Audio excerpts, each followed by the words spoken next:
अस्सलामुअलैकुम, this is Mohammad Abrar Afzal. Welcome here. तो आज का जो हमारा टॉपिक है वो है कंट्रोल स्टेटमेंट्स पर। अब कंट्रोल स्टेटमेंट्स में तीन चीज़ें आ जाती हैं, एक तो डिसीजन कंट्रोल, फिर मैच केस और आइटरेटिव कंट्रोल। ठीक है, इसको हम बारी बारी देखेंगे कि ये क्या चीज़ें हैं। आज की वीडियो में हम देखेंगे डिसीजन कंट्रोल। ठीक है, डिसीजन कंट्रोल में भी आती है। डिसीजन कंट्रोल पहले होता क्या है?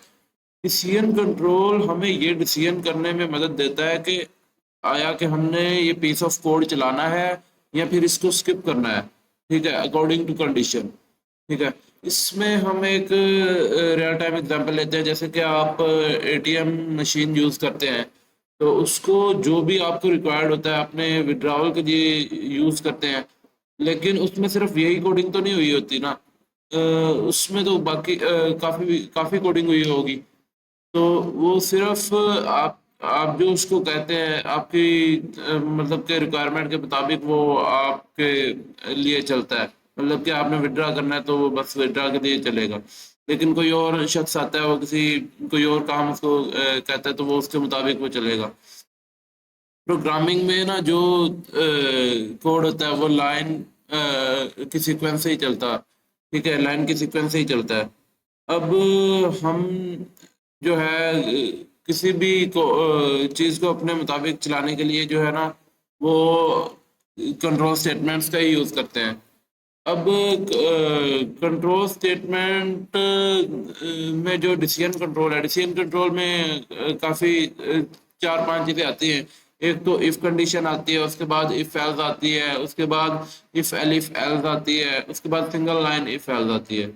लेकिन आज की जो हमारी वीडियो है उसमें हम डिसीजन कंट्रोल्स की पहली दो टाइप्स देखेंगे, if condition and if else condition. ठीक है, अब इफ कंडीशन क्या है? इफ कंडीशन जो है ये एक एक्सप्रेशन है जिसको हम ट्रू या फॉल्स होने पर इवेल्युएट कर सकते हैं। ठीक है, अब सपोज के कोई भी प्रोग्राम है या कोई भी कंडीशन, इसका सिंटैक्स देख लेते हैं पहले। इफ कंडीशन आगे इस पे लगेगा कोलन। ठीक है, कोलन लगेगा, लेकिन सी प्लस प्लस जावा में यहाँ पे सेमी कोलन लगता होता था। और उसके बाद स्टार्ट होता है इसका ब्लॉक।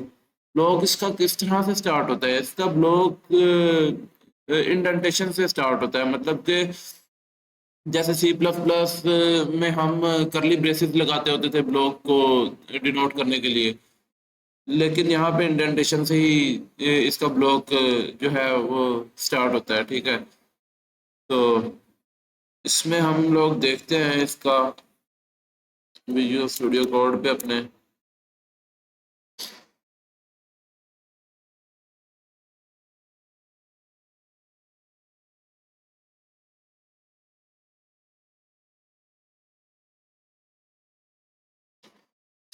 तो ये हमने कोई फाइल बना ली अपनी। अब यहाँ पे हम लगाते हैं कोई भी प्रोग्राम, हम लिख लेते हैं कि नंबर पॉजिटिव है या फिर नेगेटिव है। इसके लिए कोई प्रोग्राम लिख लेते हैं हम। Check given number is positive और नेगेटिव। ठीक है, अब इसमें हम लोग पहले यूजर से नंबर लेंगे। उसके लिए हमने कोई वेरिएबल ले लिया नम टाइप, इंट में नंबर लेना है हमने। Num is equal to int, अंदर लिखा इनपुट फंक्शन। इनपुट फंक्शन में जो है हमने लिख दिया उसको कमेंट में एंटर आ नंबर। ठीक है, एंटर आ नंबर लिख दिया। सेशन लगा लें या ना लगा लें, आपकी मर्जी है। ठीक है, अब जो भी नंबर होगा वो जो भी यूजर नंबर देगा वो नम में आ जाएगा। अब हम कंडीशन लगाते हैं, if num less than 0 colon, ये इंडेंटेशन इसने कर दी है, प्रिंट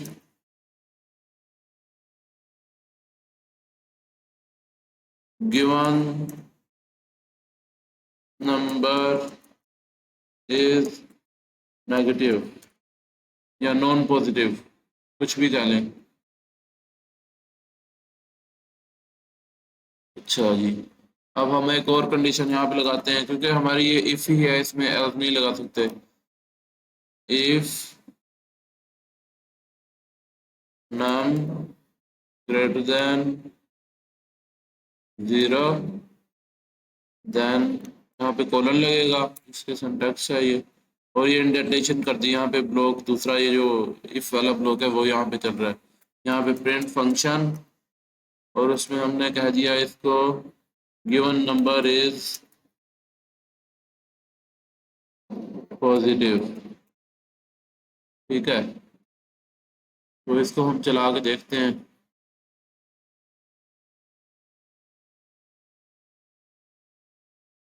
हम पूछ रहे हैं नंबर एंटर करो। नंबर सपोज के हमने एंटर कर दिया 23, तो उसने कह दिया हमें नंबर इज पॉजिटिव। अब इसमें क्या है, इफ कंडीशन में ना हर बार ही वो कंडीशन चेक करता है। ठीक है, इसके आगे मैं इफ एल्स का पहले आपको बता दूं, फिर आपको बताऊंगा कि उसका क्या फायदा है इसकी निस्बत, इफ की निस्बत। ठीक है, इसमें टाइम भी कंज्यूम होता है, वो हर बार ही कंडीशन चेक करता है। ठीक है, अब हम एल्स वाला की करते हैं। एल्स वाला इसी में कर लेते हैं। पहली कंडीशन तो उसने वो लगा दी ना। अब दूसरी कंडीशन है एल्स। एल्स के साथ कंडीशन नहीं लगती, कंडीशन हमेशा लगती है इफ के साथ ही। ठीक है, इफ के साथ ही लगती है कंडीशन। अब इधर हम लिखते हैं प्रिंट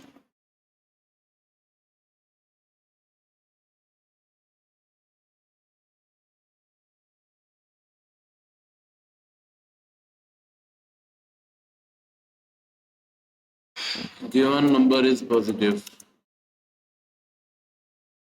इसके मैं आपको रूल बताता हूँ दो चार, वो भी इम्पोर्टेंट है आपके लिए। Is positive. ठीक है, इसको अभी हम रन करते हैं। ठीक है, हमने नंबर एंटर किया -3। हाँ, इधर हमने सपोज के नंबर एंटर कर दिया -3, तो गिवन नंबर इज नेगेटिव। इसमें कुछ रूल्स होते हैं कि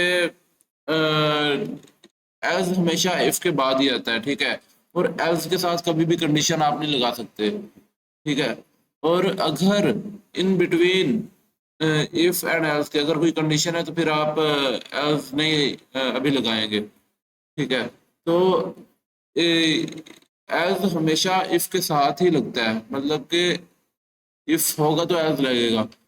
लेकिन जो इफ है वो अकेला लग सकता है, जो एल्स होगा वो इफ के बगैर नहीं लग सकता अकेला। इफ के बगैर हम नहीं लगा सकते। तो ये थी हमारी आज की वीडियो। इसमें हमने देखा इफ को और इफ एल्स को। तो उम्मीद है आपको ये वीडियो पसंद आई होगी, और मज़ीद ऐसे वीडियोस देखने के लिए चैनल को सब्सक्राइब और वीडियो को लाइक ज़रूर कीजिएगा। मिलते हैं नेक्स्ट वीडियो में, तब तक के लिए अल्लाह हाफिज़।